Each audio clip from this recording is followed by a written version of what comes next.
चिदानंद सद्गुरु प्रियम श्री निखिलेश्वरानंद स्वामी मम सद्गुरुम गुरुर्ब्रह्मा गुरुर्विष्णु गुरुर्देवो महेश्वरः गुरु साक्षात् परब्रह्म तस्मै श्री गुरुवे नमः। आपका बायां हाथ हृदय पर रखो, राइट हैंड साइड पे रखो। मंत्र बोल रहा हूँ, बोलो ओम परम तत्वाय नारायणाय गुरुभ्यो नमः।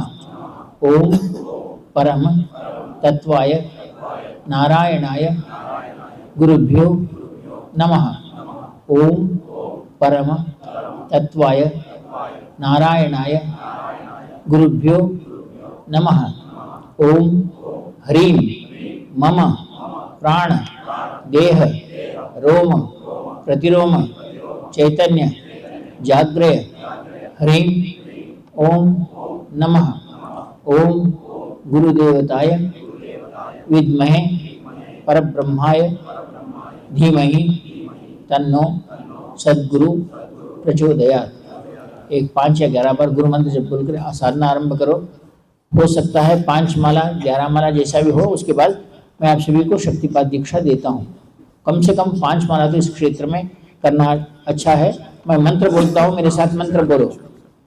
बोलो ओम श्रीं ह्रीं क्लीं गणेश्वराय ब्रह्मस्वरूपाय गुरवे सर्वसिद्धिप्रदाय विघ्नेशाय नमो नमः। ओम श्रीं ह्रीं क्लीं गणेश्वराय ब्रह्मस्वरूपाय गुरवे सर्वसिद्धिप्रदाय विघ्नेशाय नमो नमः।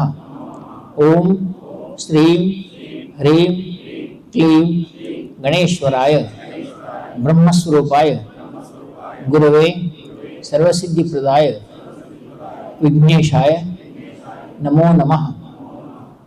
सब लोग साधना संपन्न करो। उसके बाद मैं एक विशिष्ट स्तोत्र पढ़ता हूँ जो विघ्नेश्वर के विघ्नासुर ने विघ्नेश्वर गणपति को प्रसन्न होने के लिए अपने ऊपर किसी भी प्रकार का विघ्न, जो वो स्तोत्र एक बार भी यहाँ पाठ करता है, यानी इस क्षेत्र में उसके जीवन में विघ्न नहीं आते। मैं ओझर के इस शिविर को जब पूछा गया था यहाँ के आयोजकों ने, हमारे भोंग और उन्होंने, तो मैंने इसलिए माना था कि जो विघ्न मेरे जीवन में भी आ रहे हैं या विघ्न आ रहे हैं, उसके लिए इस गणेश जी के पास आना आवश्यक था। और मैंने ये शिविर यहाँ इसीलिए दिया कि यहाँ इस विघ्नेश्वर भगवान की पूजा करिए। अष्टविनायकों में इस भगवान को विघ्नेश्वर कहा जाता है, जिसको इंद्र ने भी उसका काम बिगाड़ने के लिए देखा, लेकिन इस गणपति का दर्शन लेने के बाद वो इंद्र भी उसका कुछ बिगाड़ नहीं सका, कोई देवता बिगाड़ नहीं सका। इसलिए इस गणपति की साधना करना आवश्यक है कि अपने जीवन में कुछ अड़चने आ रही है, कुछ विघ्न आ रहे हैं, तो इसके लिए निकालने के लिए करना चाहिए। आपको अभी बताता हूँ थोड़ी देर के लिए, आप एक मिनट के लिए सुनिए। मैंने भी जैसा बताया, भाद्रपद शुक्ल चतुर्थी को विनायक चतुर्थी कहा जाता है और माघ कृष्ण चतुर्थी को संकट चतुर्थी। वो गणेश जी का जन्मोत्सव है माघ कृष्ण चतुर्थी, और भाद्र शुक्ल चतुर्थी विनायक है।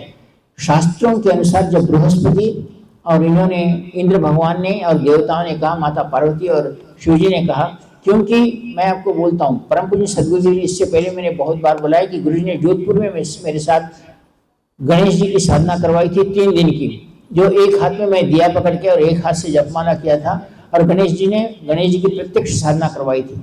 मुझे उस समय का ज्ञान नहीं था, लेकिन गुरु जी मुहूर्त और समय का ज्ञान रखते हैं, इसलिए उन्होंने वो जो साधना करवाई थी उसके पीछे क्या रहस्य था, बाद में पता चला कि आप अगर भाद्रपद शुक्ल चतुर्थी को या फिर गणेश संकटहर गणेश चतुर्थी माघ कृष्ण चतुर्थी को अगर वर्षा नहीं रही, बादल नहीं रहे, तो आप आकाश में देख सकते हैं कि एक स्वस्तिक चिन्ह बनता है, और वह स्वस्तिक चिन्ह 7 दिन रहता है।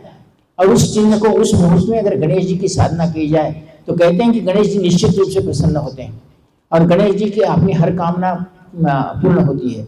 तो इसके बारे में जब मैं परम पूज्य सदगुरु जी से, उस समय तो मुझे याद नहीं आया, लेकिन गुरु जी ने मुझे बताया था, जोशी इस संसार में कोई स्वस्तिक को ठीक तरीके से नहीं निकालता। अपने घर में हम स्वस्तिक तो निकालते हैं सभी लोग, वो स्वस्तिक को ठीक तरीके से नहीं निकालते, जिसके कारण विघ्न उत्पन्न होते हैं।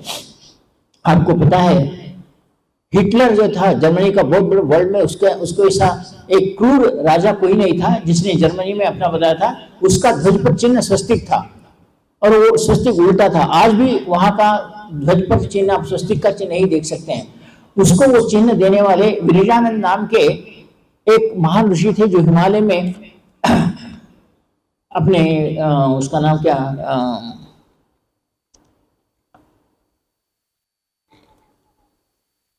कुछ पास बोलते हैं उसको, यानी 3 बॉर्डर मिलते हैं, चाइना और पाकिस्तान और इंडिया का 3 बॉर्डर मिलते हैं। वहां वो विरजानंद जी रहते हैं और हिमालय में ठंडी में रहते हैं। और वहां वो किसी भी रात में आप जाओ आपको अन्नदान आप मिल जाता है, कितने भी रात में। ऐसे विरजानंद जी ने हिटलर को वह साधना संपन्न की थी। आप अगर गुरु का पुस्तक है तो उसमें निकाल के देखो कि हिटलर जब मरने जा रहा था तो तब उसने अपने एक सैनिक को उस विरजानंद जी के पास भेजा था और कहा था कि मुझे बचा लो।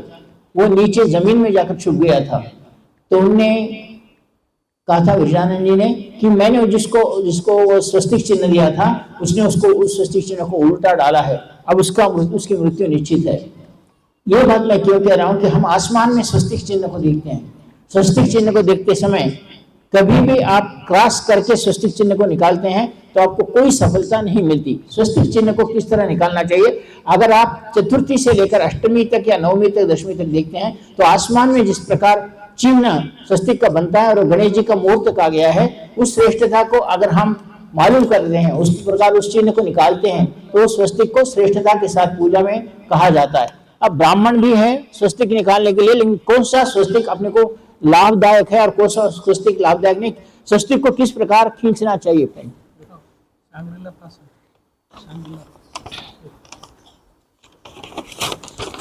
कभी भी आप स्वस्तिक घर में निकालते समय एक बात याद रखो, कभी पहले क्रॉस करके स्वस्तिक कभी नहीं निकालना चाहिए। उसका ऊर्ध्व इस प्रकार की रेखा खींचने के बाद इस क्रॉस को कट करना नहीं चाहिए और फिर हम इसको जो करते हैं दक्षिण की तरफ और उत्तर की तरफ करते हुए इसको बिना कट करते हुए प्रदक्षिणा मार्ग में स्वस्तिक आना चाहिए। इस स्वस्तिक को कुमकुम में साधने और आप सिर्फ आपके घर के दरवाजे पर या किसी भी दीवार पर इस प्रकार कुमकुम से अगर स्वस्तिक निकालते हैं तो आप क्या उसका लाभ मिलता है। यही गलती से हम गलती करते हैं, स्वस्तिक को इस प्रकार क्रॉस करके निकालते हैं। ये स्वस्तिक कभी फलदायक नहीं होता, उल्टा अपने को विघ्न निर्माण करता है, ऐसा शास्त्र कहता है। और इस स्वस्तिक को आप अगर आकाश में देखना चाहते हैं तो आप इस स्वस्तिक के बारे में देख सकते हैं। अभी हमारे ब्राह्मण ने आपको ये पढ़ा क्या, एक श्लोक पढ़ा, ओम भद्रम कर्णे विष्णुयाम देवं भद्रम पश्येमाक्षगिरिजत्रास्तरे रंगे सृष्टुवागम स्वस्तिन विषेमी देवीतम विदायु। ओम स्वस्तिन इंद्रो वृद्धस्वा स्वस्तिन पूषा विश्वेदाः स्वस्तिन स्ताक्षो अष्टमी स्वस्तिनो बृहस्पतिर्दधातु। इसमें हम स्वस्तिन इंद्रो वृद्धस्वाः स्वस्तिन पूषा विश्वेदाः स्वस्तिन स्ताक्षो अष्टमी स्वस्तिनो बृहस्पतिर्दधातु 4 बार स्वस्ति आया था स्वस्ति का। और स्वस्ति का अर्थ होता है सवसति, अच्छा रहने का विधान। उस स्वस्ति को ही हम पूजा करते समय घर में हमारी अच्छी वसति हो, इसलिए उसे ही हम स्वस्तिक का नाम देते हैं, सवसति की स्वस्तिका। और उसको करते हुए अगर हम उस स्वस्तिक को इस प्रकार निकालते जैसा मैंने बताया है, आप कहीं भी इस स्वस्तिक को आपके पुस्तक में भी निकालो, आपके डायरी में भी निकालो, आपके पास लिखकर एक भोजपत्र इस स्वस्तिक को मैंने जैसा वैसा कुमकुम से लिखकर रख दो, आपको इस संसार में सारे काम सर्व सिद्धि प्रदाय, सारे काम ओम गम सर्व सिद्धि प्रदाय गणपति नमः कहते हैं। गणपति का स्मरण करके उस स्वस्तिक को अपने जेब में रखते हैं तो उसको किसी प्रकार का नष्ट या किसी प्रकार का लॉस नहीं होता, वो फायदे में रहता है। और उस स्वस्तिक को उसी प्रकार निकालना चाहिए। स्वस्तिक को कभी क्रॉस करना नहीं, क्रॉस करके स्वस्तिक निकालने वाले को समझो 40 दिन में उसके घर में कोई न कोई विघ्न, कोई घटना घटती ही है। इसलिए स्वस्तिक को किस प्रकार निकालना चाहिए आप अच्छे विद्वान ब्राह्मणों को भी पूछ सकते हैं। और जानकर मैं जो ज्ञान है वो तो मैं देना चाहता हूँ, ये मेरा कर्तव्य है कि किस तरह करना चाहिए। और हर श्लोक में कोई न कोई, इसमें आखिरी में बृहस्पति का ग्रह, सामने पूषा का ग्रह, इस प्रकार हम जो बोलते हैं वो एक एक ग्रह अपना अपना रेखा निर्माण करते हुए आसमान में ऐसा स्वस्तिक निर्माण होता है। भाद्रपद शुक्ल चतुर्थी को और महाकृष्ण चतुर्थी को आकाश में आप देख सकते हैं, वह गणपति जी का मुहूर्त कहा गया है। और उस मुहूर्त में गणपति की थोड़ी आराधना भी अपने को लाखों का फल प्रदान करने वाली कही गई है। अब हमारे पास ब्राह्मण तो बहुत सारे बैठे हुए हैं, लेकिन सच्चा क्या है कि हम हर साल हम अगर दुर्गा साधना करते हैं या और साधना करते हैं तो सर्वतोभद्र मंडल डालते हैं, सर्वतोभद्र मंडल डालकर पूजा करते हैं। और शिव जी की पूजा करते हैं तो लिंग तो भद्र मंडल डालते हैं। वैसे ही सभी को नहीं मालूम, जो गणेश याग और विनायक याग अलग है। जब गणेश मंत्र का या गणेश अथर्वशीर्ष का करते हैं तो गणेश तो भद्रमंडल है, गणेश तो भद्रमंडल वो स्वस्तिक मार्ग से निकाला जाता है। और उसमें कौन से देवता हैं? 21 देवताओं का आराधना होता है, बीच में बिंदु में गणेश रहते हैं। इस गणेश तो भद्रमंडल को जो ब्राह्मण जानता है और उसका एक बार भी इन 9 दिनों में अगर गणपति का हवन करता है तो निश्चित रूप से उसमें गणपति का वास होता है और उस घर में बहुत पूर्ण आयु वाला पुत्र पैदा होते हुए उसको किसी प्रकार का विघ्न आते हुए अपने माता पिता को प्रेम करने वाला, अपने माता पिता के साथ रहने वाला और एक देश और समाज को अपनी तरफ से योग्य पुत्र को देने वाला, योग्य वक्ता और योग्य कार्य करने वाला पुत्र पैदा होता है। ऐसा कहते हैं कि जो महाकृष्ण चतुर्थी से या भाद्रपद शुक्ल चतुर्थी से इसको करते हैं, उसमें आकाश में आप विनायक को देखते हैं। ये गणेश तो भद्रमंडल आप ब्राह्मण को पूछ के ले सकते हैं, अच्छे ब्राह्मण यहाँ भी हैं पुजारी वगैरह, उनसे आप ले सकते हैं। गणेश तो भद्रमंडल करते हुए अगर हम गणेश याग करते हैं इन दिनों में, मैं आपको, क्योंकि मेरे गुरुजी ने मुझे गणेश जी का दर्शन करवाया था, ये बहुत बार बोला हूं, आपको भी बोलता हूं, जहां तक मुझे ज्ञान है आप भी उस ज्ञान को प्राप्त कर सकते हैं। जो गणेश तो भद्रमंडल डालकर हवन करते हुए गणेश जी का आह्वान करते हैं और गणेश यज्ञ करते हैं, उनको निश्चित रूप से गणपति की कृपा प्राप्त होती है। और जिनके घर में कुछ भी विघ्न नहीं आते और आनंददायक संसार होता है, जिसमें पति पत्नी का झगड़ा हो या पुत्र बात नहीं सुनता हो या अपने घर में अपने ही जन अपने से विरोध करते हो, अपना समाज अपने से विरोध करता हो, इन सभी को एकाकार करने का, सारे विघ्नों को विनाश करने का काम हम इस साधना से देख सकते हैं। अब छोटा सा उदाहरण देता हूँ। हमारे देशमुख जी यहाँ है, डॉक्टर देशमुख पुणे से आए हुए यहाँ है। तो रिसेंटली बात है, वो अपनी पत्नी के साथ डाउन से कुछ जा रहे थे और मुझे अचानक फोन आ गया कि क्या गुरुजी मेरा हाथ टूट गया है। बोले अरे मेरा हाथ ट्रेन में चढ़ रहा था, मेरा हाथ कहाँ गिर गया पता नहीं, हाथ नहीं दिख रहा है।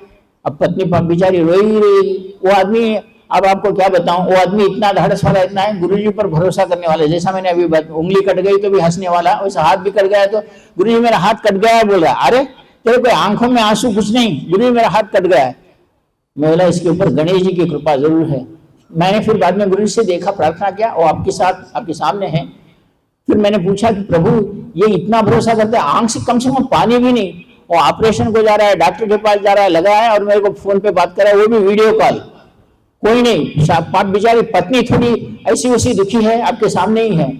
तब मैंने गुरु से पूछा प्रभु ये क्या चमत्कार है, वो इतने ढाढ़स के साथ कैसा रह रहा है। बोले तो वो गुरु जी को विश्वास करता है। सही है प्रभु, गुरु जी को विश्वास करता है, लेकिन लोग क्या कहेंगे, गुरु जी उसका हाथ कट गया, जो होना है अच्छा ही होना है। मैं बोला अभी ये उंगली कट करने का मेरे को जैसा है, उसका हाथ कट करने से और क्या शुभ होना है। तो बोले 1 साल में उसको 2 हाथ से जो काम करके पैसा नहीं कमाया वो 1 हाथ से कमाएगा। आप देखते रहना, आशीर्वाद देता हूँ।